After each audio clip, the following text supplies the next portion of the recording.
All right, so the Kellogg strike is finally over. For those of you that aren't aware, Kellogg's has been striking for about 3 months now over long hours, low pay, lack of benefits, all the typical reasons that a worker would go on strike for. So this is an article from NPR. Kellogg's union members ratify a new contract ending a nearly 3-month strike. The Kellogg strike is over. The union representing striking workers at 4 Kellogg's breakfast cereal plants has ratified a deal to end an 11-week work stoppage. Approval of a new 5-year contract for the 1,400 workers affected came after a tentative deal was announced last week. Kellogg's had threatened to replace striking workers at plants in Michigan, Nebraska, Pennsylvania, and Tennessee, prompting criticisms from the Biden administration. Our striking members at Kellogg's ready-to-eat cereal production facilities courageously stood their ground and sacrificed so much in order to achieve a fair contract. Anthony Shelton, president of the Bakery, Confectionery, Tobacco Workers, and Grain Millers International Union, said in a statement Tuesday, this agreement makes gains and does not include any concessions. The company said in a statement that the ratified deal furthers our employees' leading wages, benefits with immediate across-the-board wage increases and enhanced benefits for all. We are pleased that we have reached an agreement that brings our cereal employees back to work, CEO Steve Cahillane said. We look forward to their return and continuing to produce our beloved cereal brands for our customers and consumers. The most contentious issue had been a two-tier benefit system that paid workers hired after 2015 at a lower scale than the legacy employees. The union said the collective bargaining agreement ratified a vote over the weekend meant there would be no permanent two-tier system. The union also said it had secured a pledge of no plant closings through October 2026, a clear path to regular full-time employment, and a significant increase in the pension multiplier. Kellogg's workers at the 4 plants walked off the job on October the 5th after talks on a new agreement hit a roadblock. So there you go. The Kellogg strike is over with them ratifying a new contract. And this, of course, comes after, and I made a video about this, Kellogg's with their threats to replace these workers permanently with scabs and what have you, and also to ship jobs overseas, out of the country to Mexico and I'm sure various other places. And I condemned that, and I talked about how atrocious that was and egregious that was. But I also said in my video that it's probably just an empty threat, which it seemingly turned out to be. Because I remember with the John Deere, they recently got a new contract. They also were workers that got fed up and went on strike. And John Deere said after they had rejected the contract before the final one, all right, that's it. These guys, they're hopeless. We won't be returning back to the negotiating table. And guess what? They came back to the negotiating table. And, of course, John Deere ratified their contract. And here we have Kellogg seemingly, all right, well, we're going to replace the workers. We're going to walk away. We'll ship jobs overseas. Now they're walking back, singing a new tune, and the workers are coming back in with more than what they had previously departed from.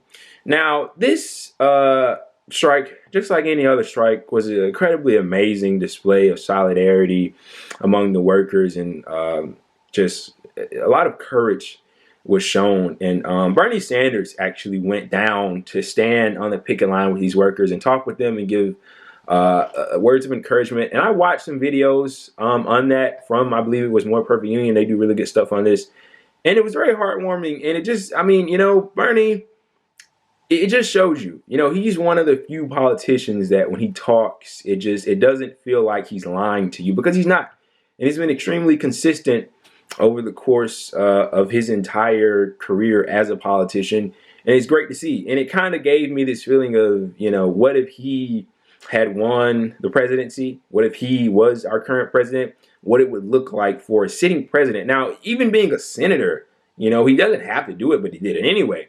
What would it look like for a sitting president to go stand on a picket line with workers? I mean, dear God, that would be absolutely amazing. But Bernie went down there. But kudos to the Kellogg's workers. Once again, amazing display of solidarity and courage. And they got some pretty good, pretty big, worthwhile concessions. However, they did not break or abolish the two-tier benefit system, which kind of screws over workers that were hired later on. Which is one of the reasons why I believe it was John Deere rejected, or maybe it was a different situation. I don't want to talk and mess something up, but that is something that the workers are against. this two-tier system, but they did make amends to it, I believe. I don't have the specifics of the agreement here, but they are in a better situation than they previously were.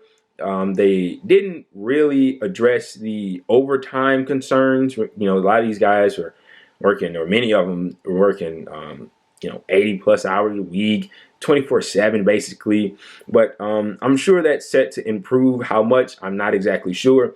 But in regards to these workers, these unions, and these strikes, this is pretty much the only good news we get these days. In regards to the economy and Joe Biden, his administration, and their neoliberalism and inaction. I mean, it's just terrible, the news that we get, especially with this Build Back Better thing. I mean, just recently we had Mr. Joe Manchin coming out just guaranteeing that he's a no on it.